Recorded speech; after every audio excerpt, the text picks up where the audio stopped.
name's Tulip. Ever since I was a kid, I was obsessed with solving mysteries. While other kids stuck their faces into video games, I was busy snooping around and finding cases to crack. Like where to find Mom's missing earring. Ta-da! Detective Tulip to the rescue! Aw, thank you, sweetheart. My detective skills actually came in handy sometimes, but more often than not, it could be a disaster. Like one time at my aunt's wedding, I noticed something strange about the cake. It looked too perfect, too smooth, too suspicious. According to all the detective movies I've watched, whenever food looked this good, there was only one explanation. Poison! So I went to investigate, and that's when I saw this stick in the center of a cake. Why would anyone put a stick in the center of a cake? Theory 1, someone wants my aunt and her husband to choke. Theory 2, it's a hidden weapon, but not on my watch. So I yanked out the weapon, and the cake crumbled like a pack of cards, making a big mess. Gotcha! You cruel... It's just an ordinary stick?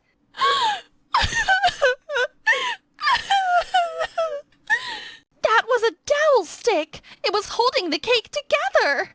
Oh, so no poison then?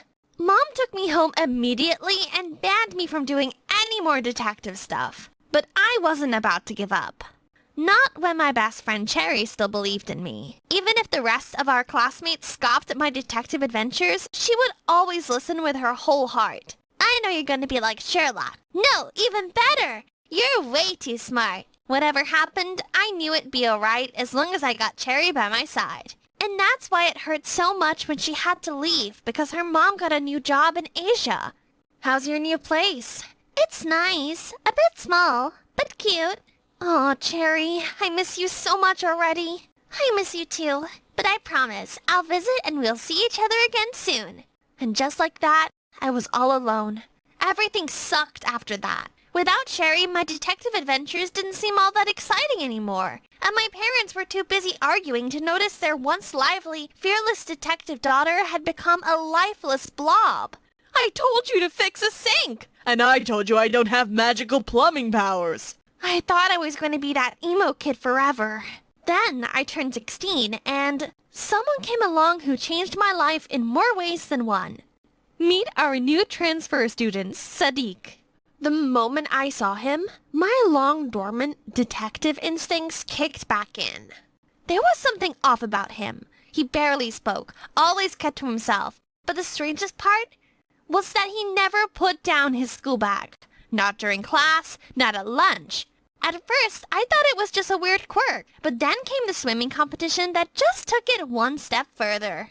Sadiq was one of the chosen swimmers for the competition. You would think that at least when he's underwater, he's gotta leave behind the bag, right?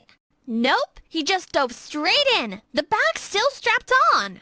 Rumors exploded. Some whispered he was hiding stolen money. Others joked he was smuggling something illegal. My detective instincts were itching to get in on the case, and apparently I wasn't the only one who thought of bringing back Detective Tulip. I was cornered in the hallway by the school bully Greg and his group of loyal minions. Hey, Tulip, it's been a while since you bragged about being a detective. What happened? Finally realized you're too short for the job? Stay cool, Tulip. Stay cool. No way was I letting Greg get under my skin. You wish. One day I'll be solving crimes on your screen as the biggest detective ever. Well then, why don't you prove it? Find out what's in Sadiq's bag. It should be easy peasy for someone with your skills, right? Solve the case, and we'll personally spread the word about your genius detective work. But if you fail, we'll help you bury that stupid dream forever. You're on. I took the challenge for 3 reasons. 1, I was curious. I mean, come on, who wasn't? 2, I was bored. And 3, solving this mystery would be my way of proving to myself and everyone else that Tulip the detective was back in business. I couldn't wait to tell Cherry about this new adventure when we finally reunited. At first, I tracked my Sadiq's every move at school, seeking an opening to peek inside the bag. But that got nowhere. This guy was way too cautious. Then I decided on a more direct approach. Maybe if I were his friend, he'd just spill his secret and save me the stress of investigating. Hey, new guy, I'm Tulip. Mind if I join you? Whatever. Okie dokie. What was that? So this guy just had zero social skills then. I kept trying to start a conversation again and again, but no matter what I said, Sadiq would only respond with a snort, silence, or barely audible yes or no. It was like talking to a brick wall. So I switched tactics. I was going to follow him home. He had got to put it down at some point. I was sure of it. If I waited outside his window, maybe when he was going to sleep or take a shower, I could just quickly sneak in, snatch the bag, and unlock its secrets. A bit stalkerish, I know, but if he never found out, it wouldn't cause any harm, right? So when school was over on Friday, I followed him. I tried my best to keep a low profile so he wouldn't notice me, but I suddenly lost sight of him, as if he had just vanished or teleported or something. I was going to leave, but as soon as I turned around, I immediately bumped into Sadiq! You again? And now you're stalking me? Why? How did he see me? How did he even get behind me? Was this guy a ghost? I asked you a question. My brain short-circuited in that moment, and I blurted out the first excuse that came to mind. I just think you're the coolest boy ever! The second it left my mouth, I wanted the earth to swallow me. Utterly baffled, and who could blame him? I was baffled myself! You don't even know me. Stay out of my way. I could only stare as he left. I was double horrified. Horrified he caught me stalking, and horrified at the horrific love confession. I sure wasn't in love. I wasn't even in like with him. So, my great plans had blown up in my face. But I couldn't let go of that school bag mystery. And now, it wasn't just about the bag, it was about him. He was a mystery himself. How did he appear behind me so fast? Supersonic speed and teleportation aside, but more than that, it was his eyes.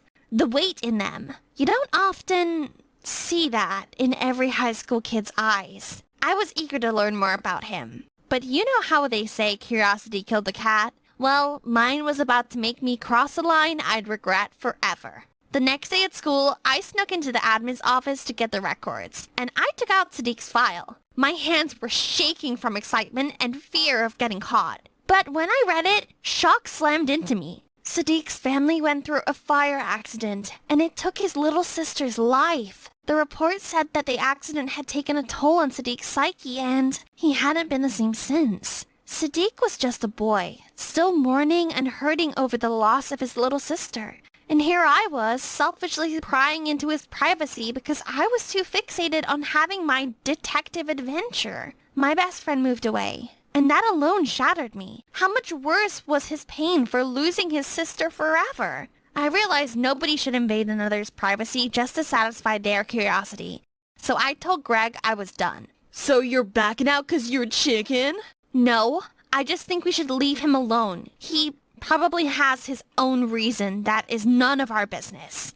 What a loser! Fine then, we'll show you how it's done, but don't you dare forget our agreement. After we're done with him, you're next. Let's go, guys. Detective Tulip here needs a demonstration. Greg and his lackeys stormed into the classroom to find Sadiq. I tried to stop them, but it was no use. I was just a girl against 3 boys. They went straight to Sadiq's desk. What's going on? Oh no! I rushed in, but they'd already yanked the bag away from Sadiq. Stop it, Greg! I ran to grab the bag from them, but the worst possible outcome happened. Greg immediately ripped the bag apart in front of Sadiq's eyes. No! A chilling silence crept into the room as the bag's contents spilled all over the floor. Even Greg went pale. On the floor, there's a scorched stuffed rabbit, a cracked family photo, and a small silver urn with the name Prishna engraved on it. It was exactly what I had thought. He was carrying memories of his sister with him all along. Sadiq's body froze on the spot as he fell to his knees next to his sister's urn. I turned around and punched Greg right in the face. He deserved that. After the teachers got involved, Greg and his gang were suspended, while Sadiq was advised to prioritize his mental health first and take as much time off school as needed. I assumed he would resume school in a day or two, but a whole week passed, and he never showed up. I couldn't help but feel responsible for this. The agony on his face when it all happened was still haunting me. It was worse than when Cherry moved away. I was in such distress that even my parents stopped arguing and took notice. Honey, are you okay? You've been so quiet lately. That it only took a few words for everything to spill out like a broken dam. For the first time in ages, I had a real heart-to-heart with my parents. I told them everything. How Cherry moving away crushed me, how their fights made me feel completely alone, and how I hurt someone who didn't deserve it. I had expected scolding, maybe indifference, but instead I got a, "I'm so sorry, honey. I can't believe we got so caught up in work that we forgot to be there for you." But no more. Let us make it up to you. We'll fix this. Together. It felt good to have my loved ones by my side, to know that I wasn't alone. With Mom and Dad's help, I went searching for Sadiq's home to make things right with him.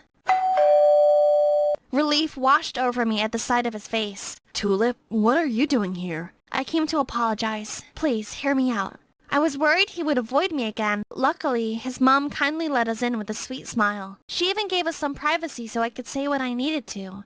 Your home is beautiful, and so is your mom. You took after her. Not that I'm calling you beautiful or anything. I mean, you look fine. Guess. Oh gosh, why do I keep saying stupid things when I'm around you? I thought he'd roll his eyes or give me one of those glares that said I was annoying. But instead, for the first time, I saw Sadiq smile. Just a tiny, barely there smile. But hey, that counted too. And it was enough to give me the courage for what I had to say next. I'm sorry, Sadiq. It was my fault. I took a stupid dare from Greg to find out what was in your bag. I got so caught up in this imaginary adventure that I didn't realize I was doing more harm than good until it was too late. It was thoughtless and invasive of me to pry into your personal life like that. I'm sorry. They're the ones who tore my back, Tulip. Not you.